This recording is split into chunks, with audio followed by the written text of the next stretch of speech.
Soal toleransi itu saya sedikit setuju dengan Bang Kohar bahwa sebenarnya tanpa diajarkan manusia itu pada dasarnya ada toleran. Bahkan saya beragama Kristen dengan seorang yang beragama Hindu Bali, rekan saya, kalau janjian setelah jam 6 nyebutnya bada maghrib, padahal nggak ada yang sholat satupun gitu. Artinya ya istilah-istilah itu sebenarnya sudah melekat kepada kita. Justru yang saya mau tanyakan ini, ada beberapa kebijakan, saya nggak tahu dari Kementerian Agama atau dari mana, itu yang menurut saya ya kosmetik. Contoh salam 6 agama, ini saya pertanyakan gitu ya. Menurut saya itu sesuatu yang nggak perlu, apalagi kalau nanti agama yang diakui Indonesia udah 20, itu gimana ya? Salam 20 agama. Ini sebenarnya kebijakan siapa sih, Prof? Saya ingin tahu aja gitu. Kalau menurut saya sebaiknya salam menurut agamanya lalu diikuti oleh salam nasional cukup.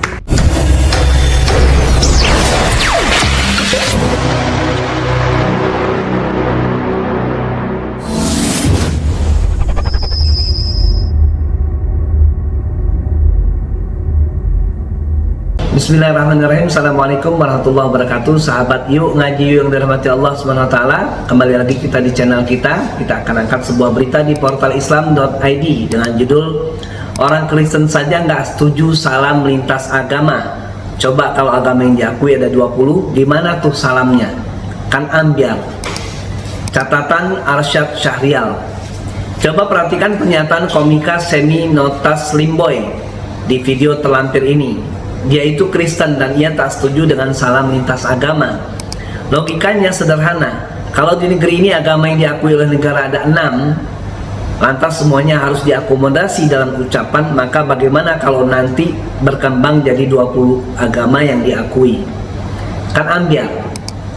Anyway, untuk belajar toleransi ini tak usah jauh-jauh, cukup ke Singapura saja. Karena menurut riset yang diadakan oleh Pew Research Center tentang Religious Diversity, maka Singapura adalah negara dengan Religious Diversity Index tertinggi di dunia, di mana tidak ada agama mayoritas yang dianut oleh lebih sepertiga penduduknya. Maka ada religious konflik di situ. Ada salam lintas agama? Tidak ada. Kenapa? Rakyatnya makmur dan terdidik, pemerintahnya kuat, dan adalah agama urusan masing-masing. Next, negara dengan Religious Diversity Index tertinggi kedua adalah Taiwan. Sama dengan Singapura atau SG, rakyat makmur, terdidik, dan pemerintah kuat, dan agama urusan masing-masing. Next, Vietnam. Oke lah, tak usah dibahas, komunis gitu loh. Namun di sini umat Islam itu katanya mayoritas, namun umat Islam dipaksa harus toleran dan menghormati agama lain. Bahkan di bulan Ramadan saja warung atau resto bebas buka dengan alasan hormati yang tidak berpuasa. Sementara agama lain ada dipaksa begitu. Nyepi saja Muslim sholat tarawih harus dengan penerangan terbatas dan suara tidak boleh keras. Bulan Desember karyawan Muslim harus pakai topi Sinterklas atau pakaian khas Santa Claus. Ah sudahlah, sebenarnya yang terjadi bukan toleransi, tetapi apartheid atau tirani minoritas terhadap mayoritas. Itu, kita saksikan videonya. Kalau Bang Semi, kenapa sangat serius sekali mendengar Prof menjelaskan soal matematikanya atau soal spiritualnya? Enggak, soal toleransi itu saya sedikit setuju dengan Bang Kohar bahwa sebenarnya tanpa diajarkan manusia itu pada dasarnya ada toleran. Bahkan saya beragama Kristen dengan seorang yang beragama Hindu Bali, rekan saya, kalau janjian setelah jam 6 nyebutnya bada maghrib, padahal nggak ada yang sholat satupun gitu. Artinya ya istilah-istilah itu sebenarnya sudah melekat kepada kita. Justru yang saya mau tanyakan ini, ada beberapa kebijakan, saya nggak tahu dari Kementerian Agama atau dari mana, itu yang menurut saya ya kosmetik. Contoh salam 6 agama, ini saya pertanyakan gitu ya. Menurut saya itu sesuatu yang nggak perlu, apalagi kalau nanti agama yang diakui Indonesia udah 20, itu gimana ya? Salam 20 agama. Ini sebenarnya kebijakan siapa sih, Prof? Saya ingin tahu aja gitu. Kalau menurut saya sebaiknya salam menurut agamanya lalu diikuti oleh salam nasional cukup. Nggak usah Assalamualaikum habis itu. Sahabat yuk ngaji dirahmati Allah SWT, telah kita saksikan cuplikan videonya. Kita juga akan lihat video komentar ustadz-ustadz tentang masalah ucapan lintas agama ini. Ini dia videonya. Saudara, baru lalu dalam Istimewa Ulama MUI ke-8 di Babel dikeluarkan fatwa yang intinya melarang salam lintas agama dan ucapan selamat hari raya keagamaan. Ini fatwa sungguh tepat. Mengapa? Karena fatwa larangan ucapan selamat kepada hari raya agama lain, sebagaimana juga fatwa tentang tidak bolehnya kita mengucapkan salam lintas agama, sebenarnya adalah usaha yang sangat penting untuk menjaga kebersihan dan keselamatan akidah kita.